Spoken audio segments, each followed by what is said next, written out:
ಹಲವು ಭಾಷೆಗಳಲ್ಲಿ ಪುಸ್ತಕಗಳನ್ನು ಓದಿದ್ದೀರಿ, ಅದನ್ನು ತಿಳ್ಕೊಂಡಿದ್ದೀರಿ. ಒಂದೊಂದು ಭಾಷೆಯಲ್ಲಿ ನಿಮಗೆ ಬಹಳ ಇಷ್ಟವಾದ ಬರವಣಿಗೆ ಯಾರದ್ದು ಅಂತ ಹೇಳ್ಬೋದಾ?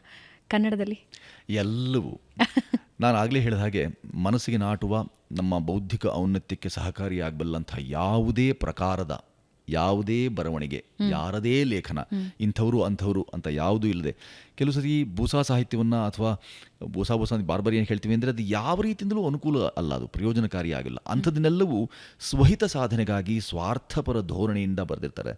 ಆ ಥರದ ಲೇಖನಗಳನ್ನು ಹೊರತುಪಡಿಸಿ ಅದನ್ನೂ ಓದಿದಾಗ ಮಾತ್ರವೇ ಇದು ಉತ್ಕೃಷ್ಟ ಎಷ್ಟು ಅಂತ ಗೊತ್ತಾಗೋದು ನಮಗೆ.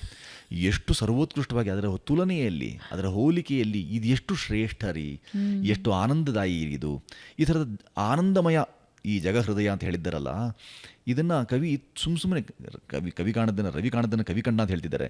ರವಿಯೂ ಕಾಣೋಕ್ಕೆ ಸಾಧ್ಯ, ರವಿನೇ ಯಾವಾಗಲೂ ಎಷ್ಟು ಲಕ್ಷ ವರ್ಷಗಳಿಂದ ನೋಡ್ಕೊಂಡು ಬಂದಿರೋದು, ಅಂಥವ್ನ ಕಾಣಿಕೆಗೂ ನಿಲುಕೆ ಇರುವಂಥದ್ದು ಕವಿ ಕಾಣಿಸುತ್ತೆ ಅಂತ ಹೇಳಿದ್ರೆ ಅವನ ಮನಸ್ಸು ಇಂತಹ ಎಷ್ಟು ಹಗುರವಾಗಿರಬೇಕು ಅಂತ.